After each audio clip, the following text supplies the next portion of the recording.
The reason I'm here is a workshop on literature and history organized by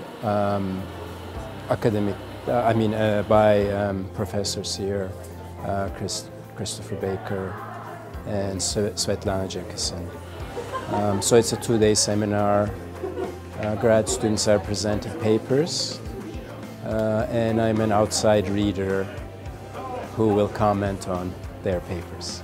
I actually work, as I said, on Kyrgyzstan mostly, but this year, as you know, is 1917, so it's the centenary of the Bolshevik Revolution. So there were several conferences on the Bolshevik Revolution, and my work for that is on Nazim Hikmet, who was a Turkish poet and writer who ended up in the Soviet Union, who was exiled actually to the Soviet Union because he was a communist. So the paper is about him.